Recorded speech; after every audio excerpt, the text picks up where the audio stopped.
जय हिंद। इसके पहले वीडियो में हमने आपको अनुच्छेद 88 तक अच्छी तरीके से समझा दिया था और बता दिया था। प्यारे साथियों, प्यारे भाइयों, आज हम अनुच्छेद 88 से आगे यानी कि अनुच्छेद 89 को समझेंगे कि इसमें किस चीज़ का वर्णन किया गया है। तो चलिए अनुच्छेद 89 को समझते हैं। उससे पहले अगर आपने 88 वाला वीडियो नहीं देखा है तो डिस्क्रिप्शन में उसका लिंक मिल जाएगा, आप वहाँ से जाके देख लीजिएगा। तो चलिए अनुच्छेद 89 को समझते हैं। देखिए प्यारे साथियों, अनुच्छेद 89 में क्या कहेगा भाई साहब कि राज्यसभा के सभापति एवं सभापति का वर्णन किसमें किया गया है, अनुच्छेद 89 में। देखिए पहला क्वेश्चन आपका यही बनता है, अगर आपसे क्वेश्चन पूछता है कि भाई साहब किस अनुच्छेद में राज्यसभा के सभापति एवं सभापति का वर्णन किया गया है, तुरंत आपका जवाब किसमें रहेगा भाई साहब, अनुच्छेद 89 में आपके राज्यसभा के सभापति एवं सभापति का वर्णन किसमें किया गया है, अनुच्छेद 89 में। देखिए अब आपके दिमाग में आ रहा होगा कि भाई साहब सभापति एवं सभापति होते क्या हैं, तो आइए उसे समझते हैं। देखिए हमने आपको बताया था कि संसद के आपके दो सदन होते हैं, पहला आपका लोकसभा होता है, दूसरा आपका क्या होता है, राज्यसभा। हमने आपको समझाया था कि दो कमरे होते हैं, लोकसभा और राज्यसभा। देखिए अगर आपके दिमाग में एक बहुत ही बड़ा क्वेश्चन आ रहा होगा कि भाई साहब देखिए राज्यसभा में कितने लोग होते हैं, 245 लोग, और लोकसभा में कितने होते हैं आपके 545 लोग। तो ध्यान देने वाली बात है, जिस कमरे में आपके 245 लोग रहेंगे प्यारे साथियों, आपको बताइएगा उसमें डिसिप्लिन बनाने के लिए, उसमें संचालित करने के लिए किसी को तो होना चाहिए। तो ध्यान दीजिएगा आपके राज्यसभा में प्यारे साथियों कौन होते हैं, सभापति होते हैं और सभापति होते हैं। अब आपको समझ में आ गया होगा कि प्यारे साथियों राज्यसभा में जो निर्वाचित किए जाते हैं संचालित करने के लिए, व्यवस्थित करने के लिए, उन्हें हम क्या कहते हैं भाई साहब, सभापति कहते हैं और सभापति कहते हैं। देखिए अब चलते हैं सभापति के बारे में समझते हैं। देखिए आपको एक बहुत ही इंपॉर्टेंट बात जाननी है कि प्यारे साथियों जो हमारे देश यानी कि भारत का क्या प्यारे साथियों, जो भारत के उपराष्ट्रपति होते हैं वो क्या होते हैं भाई साहब, राज्यसभा के सभापति होते हैं। ध्यान सुनिएगा प्यारे साथियों, जो भारत के उपराष्ट्रपति होते हैं वो कहाँ होते हैं भाई साहब, राज्यसभा के सभापति होते हैं। अगर आपसे क्वेश्चन पूछता है कि प्यारे साथियों कि क्या राज्यसभा के जो सभापति होते हैं उनका चुनाव होता है, नहीं भाई साहब, जो आपके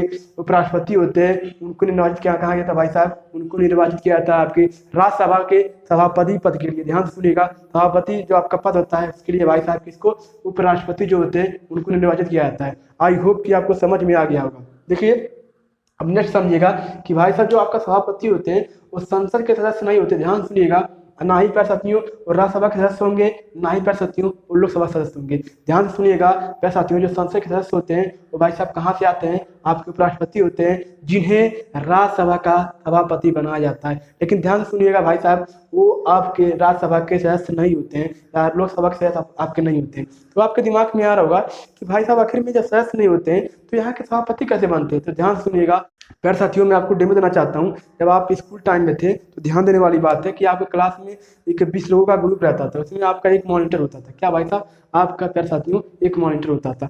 लेकिन ध्यान देने वाली बात है प्यारे साथियों, जो मॉनिटर आपके साथ रहता था उतना इज्जत आप उसका नहीं करते थे जितना इज्जत आप अपने टीचर का करते थे, क्योंकि भाई साहब जो आपका टीचर है वो आपके बीच का नहीं था। इसी प्यारे साथियों इसी प्रकार जो आपका राज्यसभा का सभापति होते हैं यानी कि उपराष्ट्रपति जो होते हैं वो इसलिए नहीं होते हैं कि भाई साहब उनकी कोई इज्जत करे, उनकी कोई प्यारे साथियों अब एक रिस्पेक्ट हो, इसीलिए वो प्यारे साथियों आपके संसद के सदस्य नहीं होते हैं। और ध्यान देने वाली इसमें एक महत्वपूर्ण बात है प्यारे साथियों, क्या आप समझेगा। देखिए पीठासीन किसे कहते हैं प्यारे साथियों, क्या पीठासीन एक बहुत ही महत्वपूर्ण वर्ड है जिसे आप बहुत सारे मेरे जो भाई हैं वो क्या होते हैं भाई साहब, कर्फ्यू आते हैं। तो पीठासीन समझेगा। देखिए अगर प्यारे साथियों सभापति राज्यसभा में कह दिया कि कोई सांसद या कोई प्यारे साथियों वहाँ पे है मंत्री, क्या कहेगा तुम उठो तो वो उठेगा, कहेगा तुम बैठो तो बैठेगा।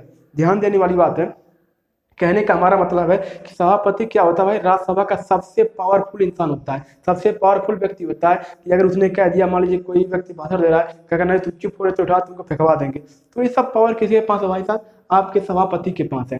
आई होप कि आपको सभापति अच्छी तरीके से समझ में आ गया होगा। अब देखिए सभापति के बारे में और कुछ डिटेल जान लेते हैं। ध्यान सुनिएगा, देखिए सभापति के अनुपस्थिति में प्यारे साथियों का उसका कार्य कौन संभालता है, उप सभापति। ध्यान सुनिएगा, देखिए प्यारे साथियों मान लीजिए किसी कार्य को करना है और सभापति आपके नहीं है, कहीं पर चले गए, आप बीमार उमार हो गए, तो भाई साहब उस कंडीशन में क्या होता है, आपके जो सभापति होते हैं प्यारे साथियों, क्या आपके जो उप सभापति होते हैं भाई साहब वो क्या करते हैं, वो कार्य को संभालते हैं। क्या भाई साहब, वो कार्य को संभालते हैं। नेक्स्ट देखिएगा, जब दोनों अनुपस्थित हो यानी कि प्यारे साथियों मान लीजिए सभापति पहले से कहीं गायब है और उपसभापति की क्या भाई साहब तबियत खराब हुई, उस स्थिति में क्या होगा भाई साहब, ध्यान से सुनिएगा। तो देखिए जब दोनों अनुपस्थित हो प्यारे साथियों 6 वरिष्ठ सदस्य, ध्यान से सुनिएगा, 6 वरिष्ठ भाई साहब कहाँ के, राज्यसभा के। और वरिष्ठ मतलब एज में नहीं प्यारे साथियों, एक्सपीरियंस में।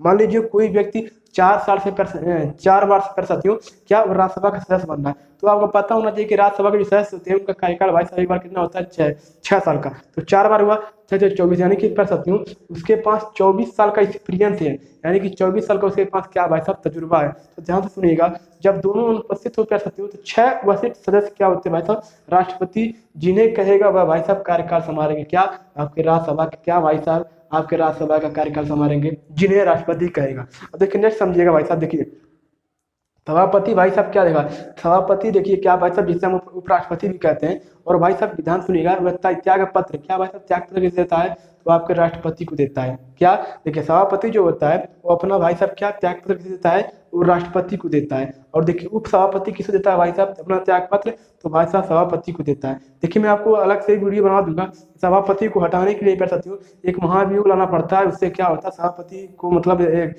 प्रकार से डिसमिस किया जाता है, बता दूंगा। आई होप कि आपको यह अनुच्छेद 89 अच्छी तरीके से समझ में आ गया हो। तो प्यारे साथियों मिलते हैं अपने नेक्स्ट वीडियो में। बड़ों का सम्मान करिए, छोटों से प्यार करिए, अपना व्यक्तित्व इस प्रकार विकसित करिए कि महिलाएं आपके साथ सुरक्षित महसूस करें। जय हिंद, जय भारत।